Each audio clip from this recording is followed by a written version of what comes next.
asking about Epstein. That was 4 days ago. And since then, it has erupted, a thermonuclear eruption that just keeps getting worse. We've covered it every day, not because we want to, we don't want to, but because we have to. This is vitally important. And this is what separates our side from the other side. When they screw up over there, they fall in line, folks, and they run cover. That's not happening. We can't do that. We have to call it like we see it. If they get away with this, thinking we, the American people, don't have a right to know what really happened here, when we elected them to tell us what happened, and it's now coming to a boiling point. Deputy Director Dan Bongino in talks to resign from his post over the handling of this. That's what we're hearing. Did Dan Bongino quit the FBI or what? There seems to be much debate about this and confusion. Maybe we can get a confirmation. But I've got a series of posts here that I saved after last night's video, and we can run through them. We can talk about them. But first, Gavin Newsom is actually taking up a lot of space on X right now, probably soon on YouTube. And we're going to talk about him as well and his interview here with Sean Ryan, what's happening in California. But first, this from President Trump. Toria Brooks posted this one. And she says, now, President Trump at Real Donald Trump says, Rosie O'Donnell is a threat to humanity and considers taking away her citizenship. Trump's post here from True Social. I'm assuming this is a real post. I didn't, hang on one second. Can you look and see if Trump really posted? You have True Social? Can you see if Trump posted this on today? It says 8:42. I'm assuming that's Eastern time, that he's going to take away Rosie O'Donnell's. Because of the fact that Rosie O'Donnell. Hang on one second. I'll just send it to you. Okay. Well, I got it right here. If you're going to read it, I was going to send it to you from Truth Social. if it's real, it's real. Oh, it's real. All right. So my producer over here, she's saying, because of the fact that Rosie O'Donnell is not in the best interests of our great country, I am giving serious consideration to taking away her citizenship. She's a threat to humanity and should remain in the wonderful country of Ireland if they want her. God bless America. You going to say something? I was going to say the downside to that is why the left will consistently keep screaming, because he can't just take away. Right. So the problem here is, or the question I have here is, you know, is this being a dictator? You know? I think it's funny too, but I also think that, you know, some people take it all right. I think it's funny, but I think people take it too seriously, and we need to take that into consideration, knowing what we know and future elections, how this is going to be used as a hot take, as a misrepresented quote to say, leverage for the Democrats. So I'm going to ask, can President Trump take away Rosie O'Donnell? How do you spell her name? Two L's. Citizenship.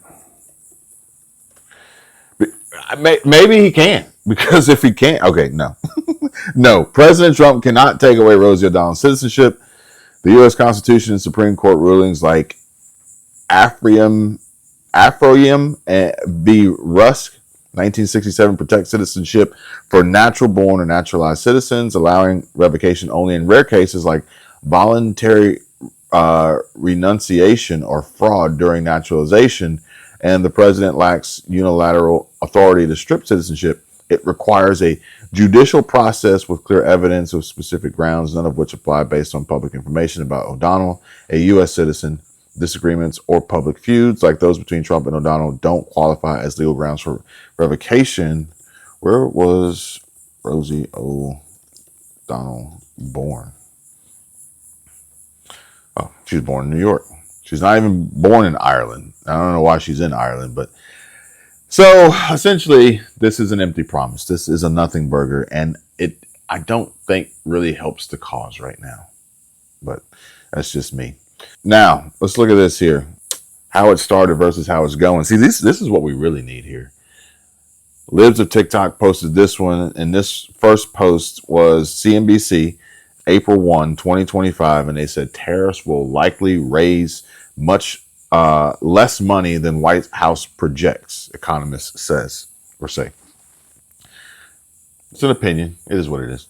Whereas July 11, yesterday, same source, CNBC, granted, perhaps maybe a different economist, Treasury posts unexpected surplus in June as tariff receipts surge.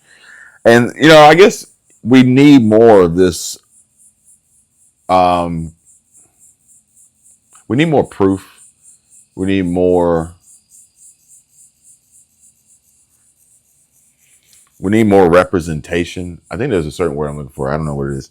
We need more evidence of success and less infighting and less ridiculous claims of stripping citizenship away. President Trump making a statement about Rosie O'Donnell would be no different than me sitting here as I have your attention and talking shit about stupid people in my comment section. Like, that's not what anybody's here for. And it's not going to help our cause in the least. I think that's stupid. I think what President Trump's doing in regard to even wasting an ounce of time on Rosie O'Donnell is fucking stupid. Now, CNBC can sit here and say tariffs will likely raise much less money than White House projects. CNBC chose to select the economists who had the most negative outlook on tariffs raising money. This opinion. CNBC could have also chosen some economist who says tariffs will likely raise more money than the White House projects. But they didn't do that. They chose to go the other route. And that's opinion. This latest is fact. Treasury posts unexpected surplus in June as tariff receipts surge. But, there's actually no indication here that it was a success or tying it to President Trump. This is brainwashing and manipulation, propaganda at its finest, folks. Even if it doesn't seem that way, it is. Now, I don't know what this is supposed to seem like. Sarah Rose says this is not AI and says, what a pansy bitch. You know who's in this video here, or at least you should if you're looking at it. I realize some of you folks aren't looking at the screen, or at least not necessarily watching and comprehending everything that I say as I say it. And so we're going to scroll on here, because the reason why I'm scrolling past this is because Michelle actually commented something about this person on X and got flagged, I think, for calling him a bitch. I think he got flagged for calling him a bitch. So I'm not going to say who it is. I'm just going to say Sarah Rose says, what a pansy bitch. Sean Ryan gifts Gavin Newsom a California compliant Sig Sauer P365X. And so I think I was going to go with the title on this one of being, I was going to go with Newsom waves a gun in podcaster's face. And obviously people would say, oh my God, that's clickbait. That's clickbait. As literally Newsom sits here with podcaster Sean Ryan waving a gun directly in his line of sight, which would be his face. Either way. Some of you guys will get it. Some of you, if you know, you'll understand. This one here, this is only like a few seconds long. It's 10 seconds. But Sean Ryan says, the state can basically come in and take your kid if you're against gender affirming care. And Gavin Newsom starts dancing around this. But then in parentheses, it says here, begins playing the piano. Watch. The state can come in and basically take your kid if you're against gender affirming care. There's some nuanced language and around that. The state can come in. What the fuck is up with this guy?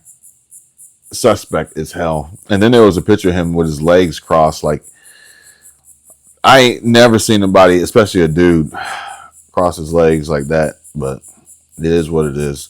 Los Angeles Mayor Karen Bass signed an order to provide cash payments to immigrants affected by ICE raids. Think about that. Think about that. All right. In contrast, the Trump administration removes $40 billion in taxpayer benefits to illegal aliens. Eric Doherty says they were getting that much? All right. Also today, the Trump administration is doing away with many taxpayer-funded benefits for illegal immigrants. Among some of those benefits ending, free tuition, food assistance programs, Head Start, access to federal workforce development grants. The White House says the move will preserve roughly $40 billion in benefits for American citizens. All right. Also today, it's the like, Trump administration. Maybe the $40 billion goes back to U.S. citizens. Maybe it doesn't. And these are things that need to be addressed as far as like countering the big, beautiful bill and an increase in debts and deficits and things like that. But then you got folks like Karen Bass in L.A. giving cash payments to immigrants affected by ICE raids. Now, it says immigrants, okay? Does it mean legal immigrants or documented immigrants? I don't know. Probably not. Because why would they be affected by ICE raids? They have nothing to worry about. They have no fear. They're here legally. They have paperwork and documents. Let alone the fact that somebody said that somebody was trying to call out how Trump's ICE and DHS and Tom Homan and Kristi Noem, everybody was out there raiding the marijuana fields, and you see women and children running away, and people are like, why do you have children working in the marijuana field? It's like we kind of glossed over like the big issue here, the big problem here. And so I would assume that these cash payments that Karen Bass is going to issue to immigrants affected by ICE raids are illegal. What would you need to be an illegal immigrant? Well, you would need no documentation. That would be number one. Number two is you probably need to be brown, because apparently you can't be any other color but brown to be an illegal immigrant. Apparently that's how this works. Okay. So with that being said, if you're brown and you just happen to leave your ID at home, go see Karen Bass. She's going to give you free money. She's going to give you cash, because that's the only way that this would work. That's the only way that this would even make sense. If we can even say it makes sense. That doesn't make sense. Project Constitution says the full unredacted Epstein flight logs have been released. Every single page. No redactions, no missing entries. The entire flight manifest is now public. They swore we'd never see this. They buried the truth, but we're not letting the story die. Hey, everybody. My wonderful, loyal, and wildly supportive subscribers. How are you guys doing? It's time to take action, folks. And based on the amazing feedback from comments like these that I'm reading on my videos, like how Chapter was very helpful and thorough with Medicare navigation, and how others are planning to contact them before open enrollment, or even seeking help after a high deductible experience where insurance paid $0. Now's your chance. Call Chapter. The number's on the screen. 270-467-2426, and you can find it in the description and pinned comment as well.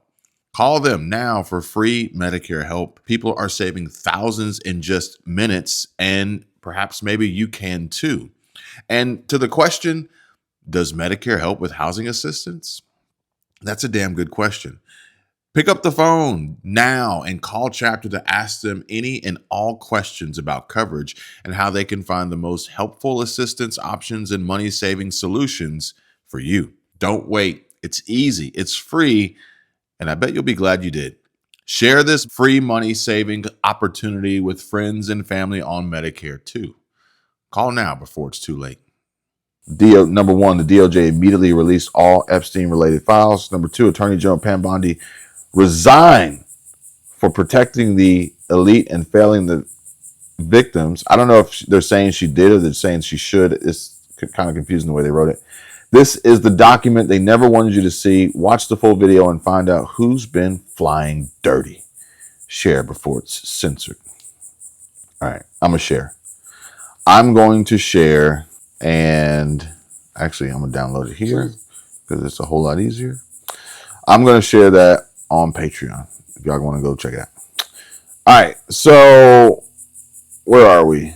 Let me get caught up here. We got Candace Owens. I'm gonna save that for a different video.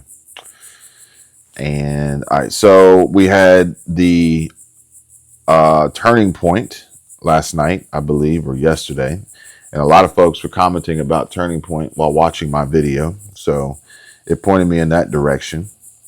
And I don't know at this point in time if Dan Bongino actually resigned. I don't know if he will. I don't know if this is even true, because apparently the memo was leaked by Axios, and who's that one at CNN? It looks like a dude. Caitlin Collins. And it was leaked, and she was sounding all giddy while she was talking about it, but apparently no one signed this memo. All right, this breaking news. Sources tell CNN that Deputy FBI Director Dan Bongino has told people that he's considering resigning amid a major clash between the FBI and DOJ over the continued fallout from the release, or lack thereof, of the Jeffrey Epstein memo. Joining us right now on the phone is CNN anchor and chief White House correspondent Caitlin Collins. Caitlin, what more are you learning? Yeah, Fred, it remains to be seen if he actually follows through with what he has told colleagues. But what we do know is that Dan Bongino has told people he is considering resigning as the deputy director of the FBI over the fallout that has continued ever since this memo was released last Sunday. The anger inside the MAGA base has only continued to grow instead of going away, as some officials inside hoped it would. And now our colleagues, along with Christian Holmes, Hannah Rabinowitz, and Evan Perez, we're hearing that he's considering resigning after they had this heated confrontation with the Attorney General Pam Bondi over the handling of this earlier this week. And basically there was a meeting at the White House where the FBI Director, Kash Patel, was there, the White House Chief of Staff, Susie Wiles.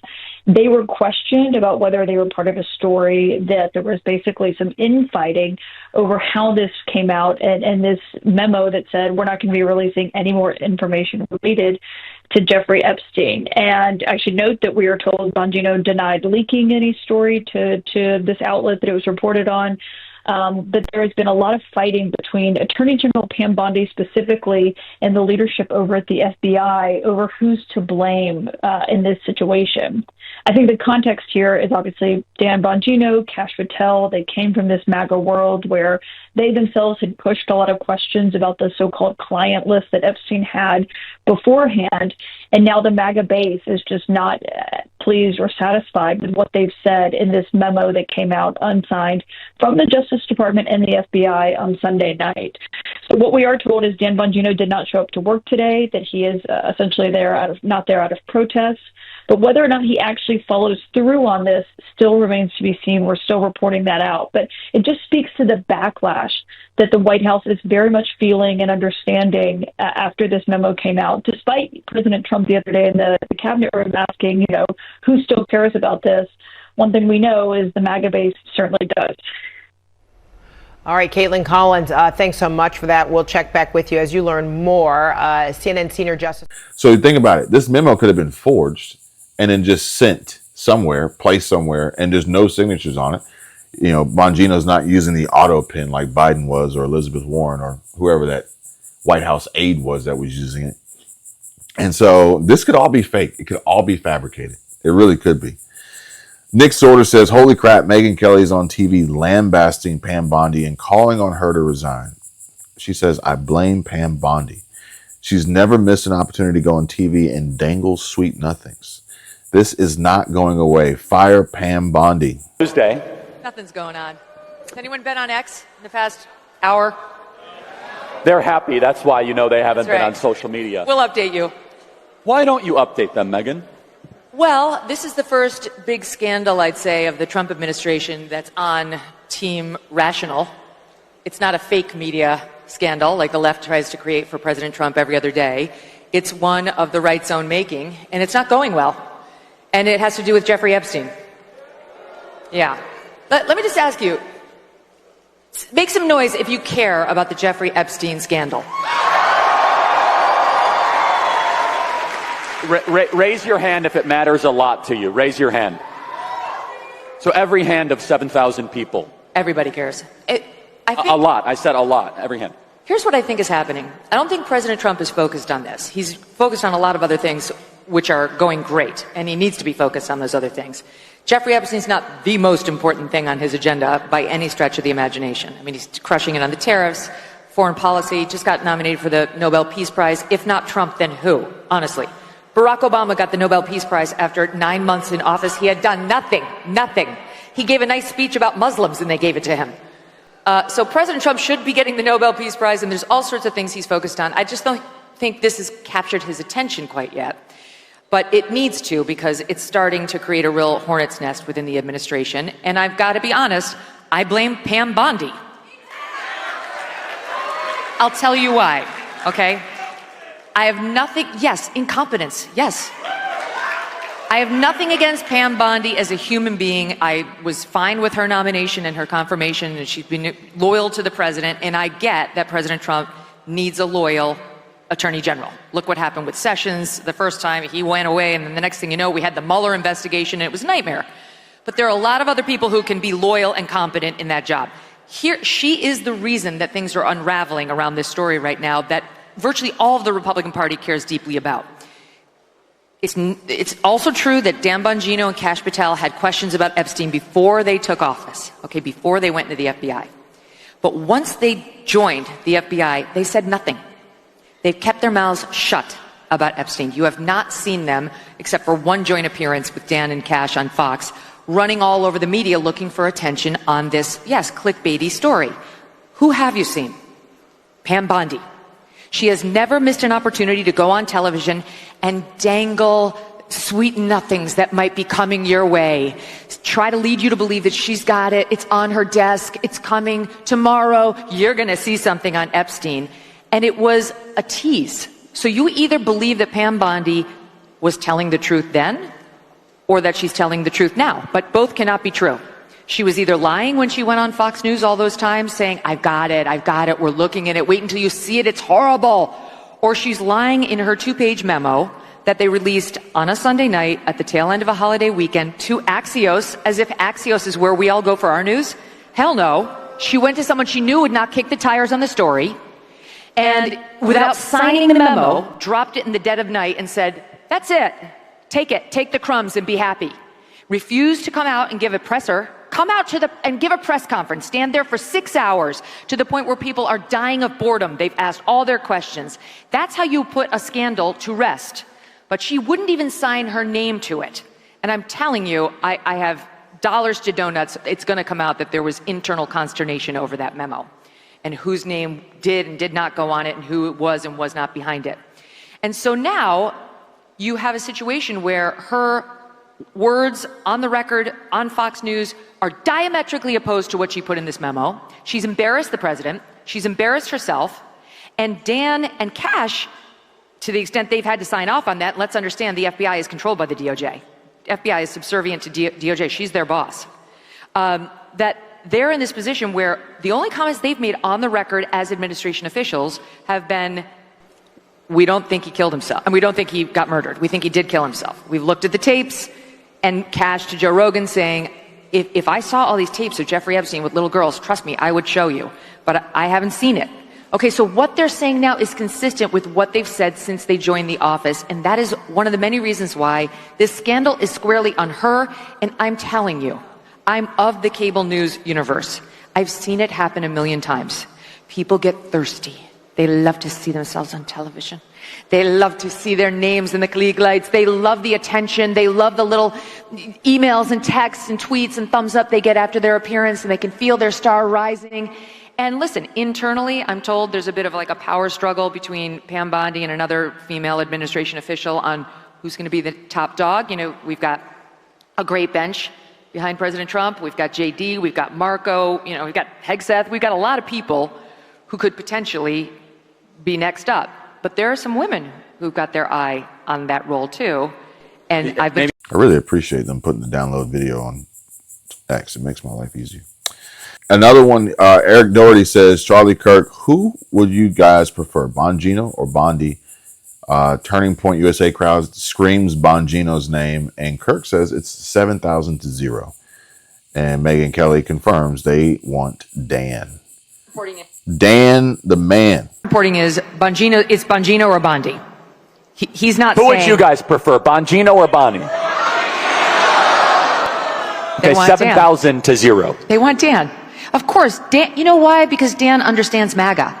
Dan's part of the MAGA movement. Dan's been an important piece of it and a mouthpiece for like really important ideas and an advocate and a fierce warrior. He's been in the trenches. I mean, with all due respect to Pam Bondi, she's been in Florida. She represented the president. It's nice, but do you think she really gets MAGA? I don't think so. She wouldn't have behaved this way if she did. And now it's a time for choosing. It's a time for choosing. You know who probably wants Dan? His wife. Charlie Kirk says Megyn Kelly goes off on Pam Bondi's handling of the Epstein files. Watch. And here we have Steve Bannon. Breaking news. It's being reported that Cash has said if Bongino resigns over Bondi's mishandling of the Epstein files, which he's now publicly blaming her for, then he, Cash, will step down as director of the FBI to follow Dan. Come on, man. Okay, so breaking news. Cash Patel is being reported that Cash Patel has notified that if Dan Bongino resigns because of Pam Bondi's mishandling of what she's now publicly saying is Pam Bondi's mishandling of the Epstein files, that he, Cash Patel, will step down as director of the FBI to follow Dan. If I can just give you the way I think the system works, right? I assume that Dan and Cash got some sign-off before they made those statements, right? I don't think those are random statements. I'm going to cut things a little bit. Here's why why do you think there's movement right now? Is there movement from this afternoon from yesterday? You agree that there's movement? You can see movement? You know why there's movement? No, special prosecutor. You've raised the stakes and said, we want a special prosecutor. We won't take anything else. We want to directly report to the United States. And now you're seeing the machinery starting to work. Well, upon further review, right? So do you guys still want a special prosecutor? Do you want you don't want Dan and Cash to resign, right? Which I'm wondering, has Dan Bongino or Cash Patel actually publicly blamed Pam Bondi for this? Or is this speculation based on a memo that wasn't signed and a rumor spread by Laura Loomer and now amplified and projected and instigated by Steve Bannon, Megyn Kelly, folks out here who would love to get more attention and eyes and impressions and views and ultimately revenue to their podcasts? The storm has arrived. Massive news. Stop what you're doing and take 5 minutes to watch this clip. This is huge. I'm going to save that for another video because I think that's a little unrelated. Justin Tucker Carlson, the real answer is Jeffrey Epstein was working on behalf of intel services, probably not American. This guy had direct connections to a foreign government. Nobody's allowed to say that foreign government is Israel. Not acceptable. And I think the real answer is Jeffrey Epstein was working on behalf of intel services, probably not American. And we have every right to ask, on whose behalf was he working? How does a guy go from being a math teacher at the Dalton School in the late 70s with no college degree to having multiple airplanes, a private island, and the largest residential house in Manhattan? Where did all the money come from? And no one has ever gotten to the bottom of that because no one has ever tried. And moreover, it's extremely obvious to anyone who watches that this guy had direct connections to a foreign government. Now, no one's allowed to say that that foreign government is Israel because we have been somehow cowed into thinking that that's naughty. There is nothing wrong with saying that. There is nothing hateful about saying that. There's nothing anti-Semitic about saying that. There's nothing even anti-Israel about saying that. I've spent my entire life pretty much in Washington, where I knew and loved a number of people, including one very close person who worked at CIA. That has never prohibited me from saying, I think the CIA has done some horrible things, murdered a bunch of people, participated in the murder of a sitting U.S. president. It's got a whole trail of crimes. That doesn't make me a disloyal American. It doesn't make me anti-American in any sense. I was born here. My family's been here for hundreds of years. I love this country. That's why I live here. So criticizing the behavior of a government agency does not make you a hater. It makes you a free person. It makes you a citizen. You're allowed to do that because you're not a slave. You're a citizen. And you have a right to expect that your government will not act against your interests, and you have a right to demand that foreign governments not be allowed to act against your interest. That's not creepy. It shouldn't be forbidden. And yet all of us have trained ourselves to believe that you can't say that somehow, that that's like too naughty and forbidden. And the effect of making that off limits has been to create a lot of resentment, and I'll say it, hate, online, where people feel like they can't just say, like, what the hell is this? You have the former Israeli prime minister living in your house. You have had all this contact with the foreign government. Were you working on behalf of Mossad? Were you running a blackmail operation on behalf of foreign government? By the way, every single person in Washington, D.C. thinks that. I've never met anyone who doesn't think that. I don't know any of them that hate Israel, but no one feels they can say that. Why? And I think the longer that we play along with it, the more subterranean and creepy and hateful the conversation actually becomes. So I think it's better just to say it right out loud. Did this happen? And of course, that question has been asked to the government of Israel, and their answer is, we're not going to tell you. And I think our answer should be, no. As long as we're sending you money, if you were committing crimes on our soil, we have an absolute right to know, did you do this or not? And yet everybody has been so brainwashed into thinking that's somehow an expression of hate or bigotry, when it's not. It's a baseline question that every U.S. citizen has a right to an answer on. What the hell was this? And by the way, if it turns out that it was nothing. And this is probably why Candace Owens said, I thought I had a post here from Candace Owens. Oh, she says Tucker is a real one. That's probably why she said that. Because Tucker Carlson is saying the quiet part out loud. Breaking, FBI Director Kash Patel also wants Attorney General Pam Bondi gone. And if Deputy Director Dan Bongino resigns, Patel would also consider quitting, according to the Daily Wire. Okay, so now I want to know, where did the Daily Wire get their information from? Because if this is just a damn game of telephone in a freaking knitting circle, then none of this is real. It's not about just a pedophile ring and all that. This is about who governs us, right?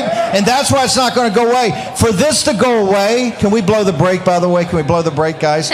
For this to go away, you're going to lose 10% of the MAGA movement. If we lose 10% of the MAGA movement right now, we're going to lose 40 seats in 26. We're going to lose the president. They don't even have to steal it, which they're going to try to do in 28, because they're going to sit there and they've disheartened the hardest core populist nationalists that's always been who governs us. It happens on a Friday. Remember? You guys remember that?